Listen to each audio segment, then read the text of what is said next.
Hello and welcome to our new topic. Today we will discuss one of the most widely used classes of medications in clinical practice, the NSAIDs.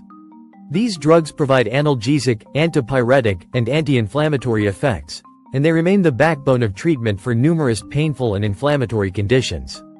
However, despite their popularity, NSAIDs carry important risks, and a thorough understanding of their mechanisms and safety profiles is essential for safe prescribing. Let's start. The learning objectives are shown. By the end of this session, you should be able to classify NSAIDs based on their chemical nature and COX selectivity. You should understand how they inhibit cyclooxygenase enzymes, how this underpins both therapeutic actions and adverse effects, and which pharmacokinetic differences guide clinical use.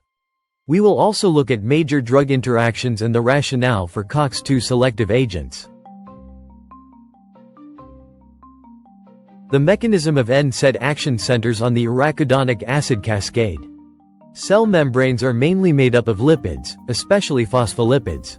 When cell membranes are injured, phospholipase A2 enzymatically releases a fatty acid named arachidonic acid, which is metabolized by COX-1 and COX-2 into prostaglandins and thromboxanes.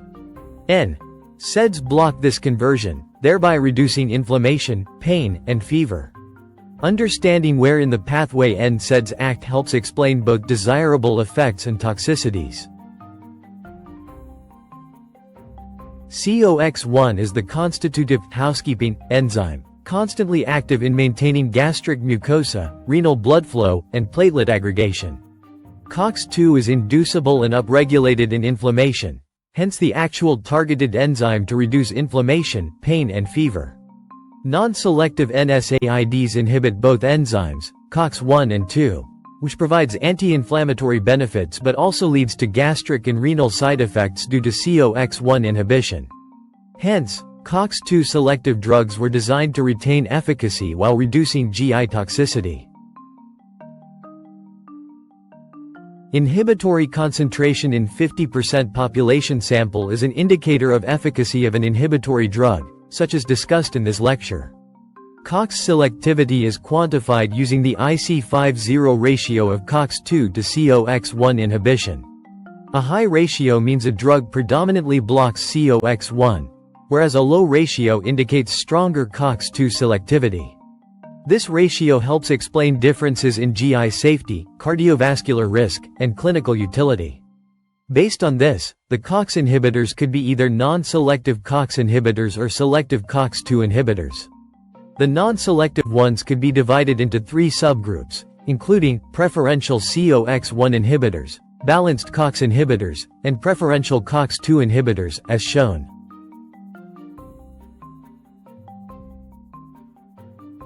NSAIDs fall into several chemical classes: salicylates, acetic acid derivatives, propionic acid derivatives, oxycams, phenamates, and the COX-2 inhibitors.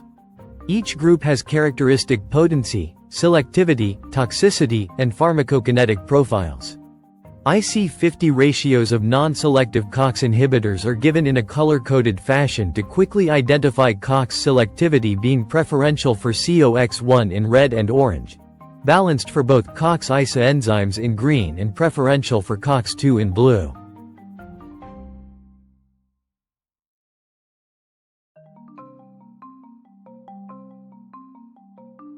All NSAIDs share four major effects: analgesic, antipyretic, anti-inflammatory, and antiplatelet activity. Some also have uricosuric actions. Their analgesic effect arises from peripheral COX inhibition and decreased prostaglandins, while antipyresis results from hypothalamic COX inhibition. Anti-inflammatory effects are due to reduced prostaglandin-mediated vasodilation and edema. Salicylates include several agents with diverse uses. Topical salicylic acid acts as a keratolytic, while methyl salicylate is a counterirritant. Acetyl salicylic acid or aspirin is the classic systemic NSAID with potent antiplatelet activity. Aspirin is a non-selective COX inhibitor with stronger effect on COX-1 as an NSAID. It is the only NSAID that is clinically useful as an antiplatelet drug because it blocks the COX-1 in platelets irreversibly.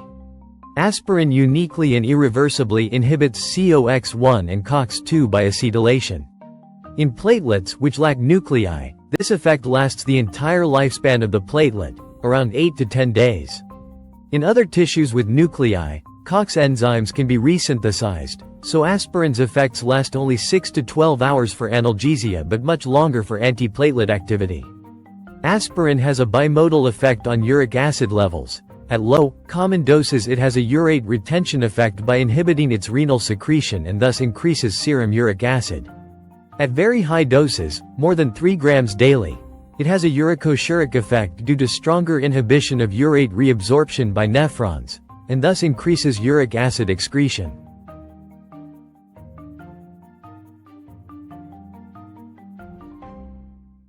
Aspirin's GI toxicity results from reduced prostaglandin E2 and prostaglandin F2-alpha, which normally promote gastric mucus production.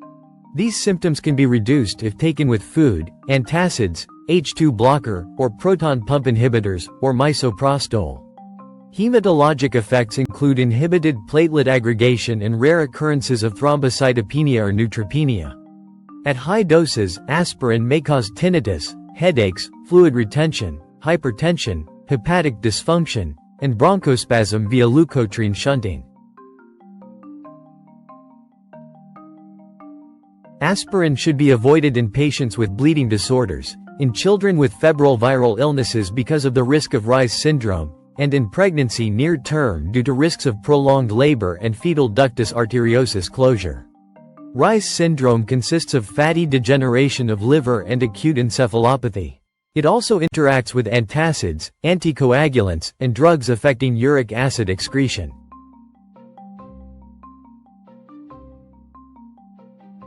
Indomethacin is a potent acetic acid derivative with strong anti-inflammatory activity. It is useful in acute gout, ankylosing spondylitis, and closure of patent ductus arteriosus. However, its toxicity including GI bleeding, CNS disturbances, and headaches, limits long-term use.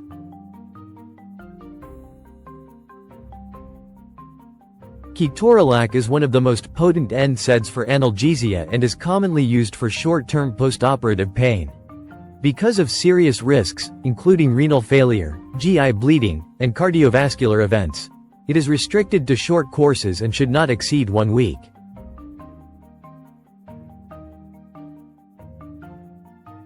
Diclofenac is widely used for musculoskeletal pain and inflammation, likely because it tends to accumulate in synovial fluid.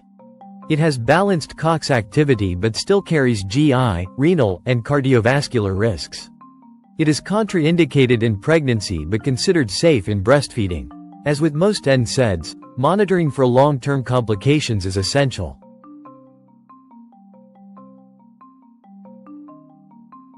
Commonly used drugs like ibuprofen, naproxen, ketoprofen, and phenoprofen belong to this group. Ibuprofen offers longer-lasting antipyresis than acetaminophen and is also useful in PDA closure and dysmenorrhea. Ibuprofen has a reversible antiplatelet effect, thus it can compete with aspirin for platelet binding and may reduce aspirin's cardioprotective effect in high-risk patients.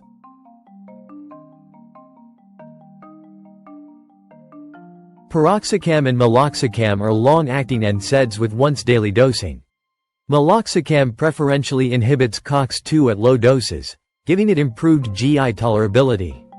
These drugs are valuable in chronic inflammatory conditions such as rheumatoid arthritis and ankylosing spondylitis. Mefenamic acid and meclofenamate provide balanced COX blockade and are effective especially for primary dysmenorrhea. However, they may cause significant diarrhea, sometimes with inflammatory changes, and rarely hemolytic anemia. Most NSAID toxicities directly relate to COX-1 inhibition. These include gastritis, GI ulceration, renal impairment, sodium retention, nephropathy, prolonged labor, and hypersensitivity reactions. Understanding these adverse effects helps guide safe prescribing, especially in at-risk populations. Non-selective NSAIDs block both COX-1 and COX-2, so they are associated with GI bleeding, renal dysfunction, platelet inhibition, and disruption of protective prostaglandins. These adverse effects are more likely with stronger inhibition of the housekeeping function of COX-1.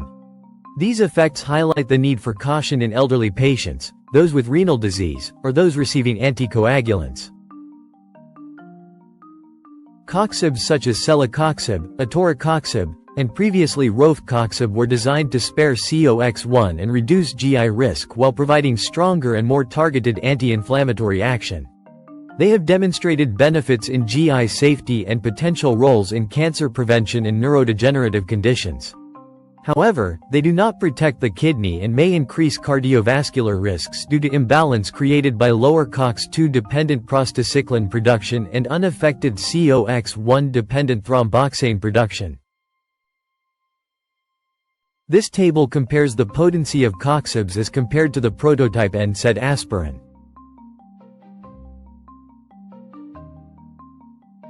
This diagram compares COX selectivity across NSAIDs. The greater the COX-2 selectivity, the fewer the GI side effects, but potentially the higher the thrombotic risk.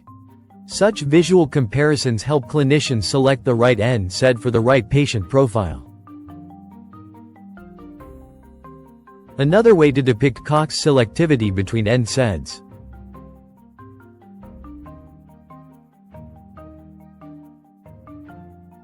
NSAIDs interact with numerous drugs.